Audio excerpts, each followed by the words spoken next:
The Senate unanimously passed a bill to end the partial shutdown of the Department of Homeland Security, DOGE. However, the House rejected it. House Speaker Mike Johnson criticized the Senate deal for not funding ICE and Border Patrol, pushing instead for a 60-day funding bill. TSA workers will be paid by Monday. However, the shutdown may continue for other DOGE employees during the 2-week recess both chambers are heading into. Speaker Johnson's proposal faces significant opposition from Senate Democrats, who have already stated they will not approve it. This disagreement highlights the ongoing partisan divide over DOGE funding and the political risk for Republicans. With both chambers set to leave Washington for the recess, the partial shutdown is likely to continue, potentially setting a record for the longest partial shutdown in U.S. history. 1 year after the Trump administration's Department of Government Efficiency, DOGE, initiated major job cuts, federal employees affected by the changes are questioning the actual savings. DOGE aimed to save $2 trillion, but its website claims only $215 billion in savings from job cuts, contract cancellations, and asset sales. Critics argue these figures are inflated and the true impact on federal operations remains uncertain. Over 260,000 workers left federal service due to Trump administration initiatives in 2025, including reductions in force, early retirement, deferred resignations, a hiring freeze. Via Price, a former program operations manager at the United States Institute of Peace, USIP, faced multiple terminations and reinstatements. This causes significant personal disruption. Legal challenges and ongoing lawsuits continue to scrutinize the legality and effectiveness of DOGE's actions. The uncertainty around savings claims and the human toll of the cuts raise questions about the legitimacy of the reforms. Meanwhile, high-ranking DOGE officials have been hired as permanent staffers in federal agencies, further complicating the assessment of DOGE's impact. With the Supreme Court set to make a decision on federal independence from executive control, the future for those affected by DOGE remains uncertain. The immediate significance lies in the unresolved legal disputes and the ongoing impact on former federal employees' rights and benefits.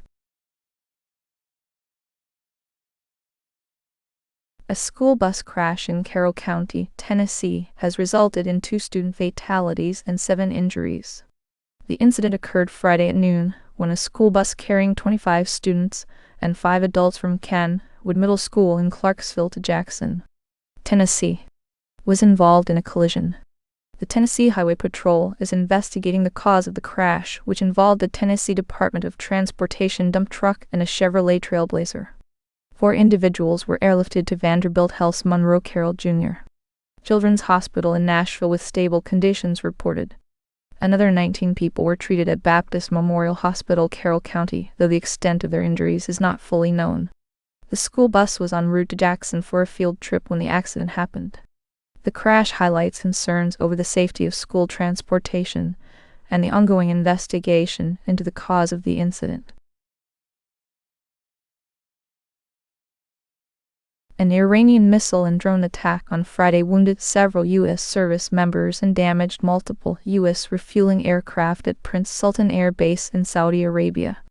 This attack comes days after the base was struck, resulting in the death of U.S. Army G.T. Benjamin N. Pennington. The strike highlights the ongoing risks to U.S. military personnel and infrastructure in the region.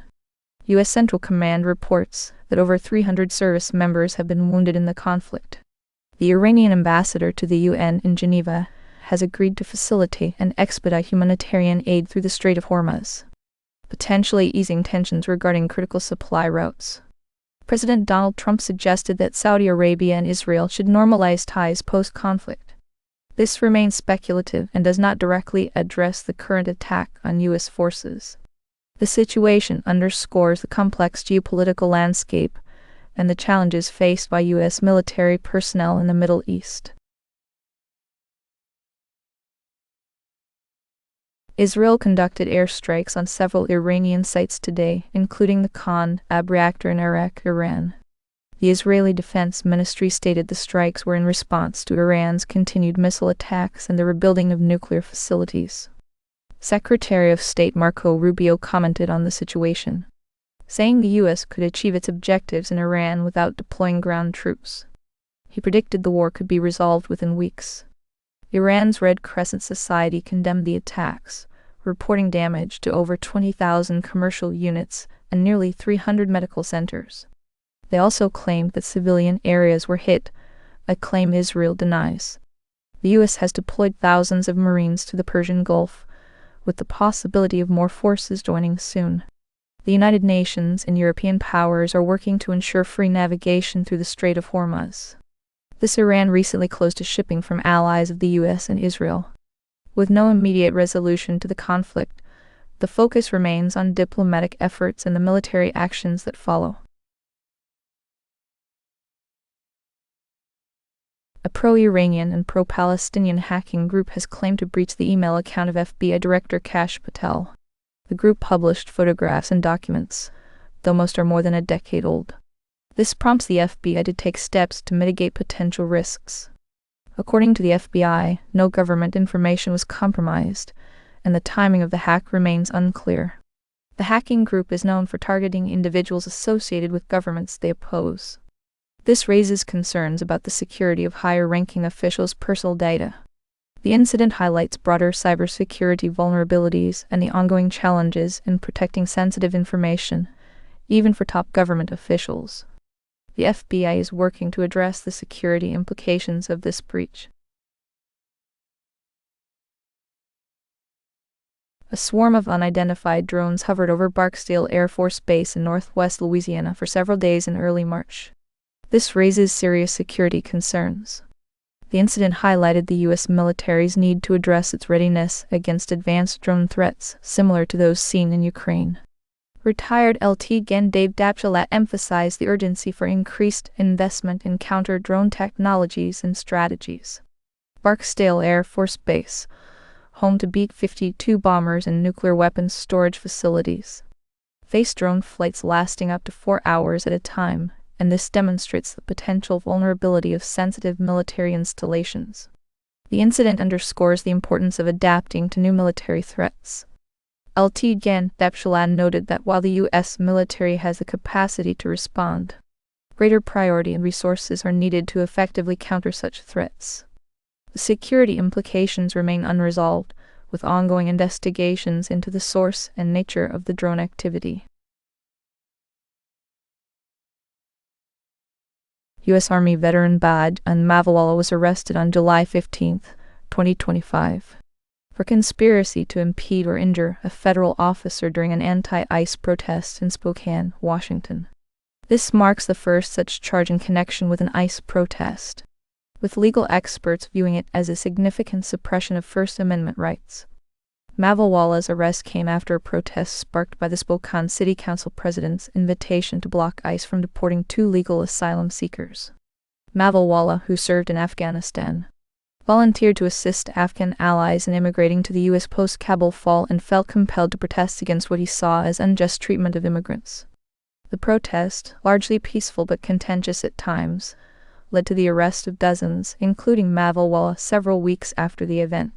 His father, a retired Army intelligence officer, defended the protest as a First Amendment right and recorded his son's arrest. Former acting U.S. Attorney for Eastern Washington, Richard Barker, resigned over ethical concerns regarding the prosecution of these charges, citing the lack of evidence for a conspiracy. His successor, however, proceeded with the indictment, marking a new precedent for criminalizing such protests. The DOGE maintains that it respects First Amendment rights, but will not tolerate obstruction of federal operations or endangering federal agents. The case highlights the ongoing tension between enforcing immigration laws and protecting protesters' constitutional rights.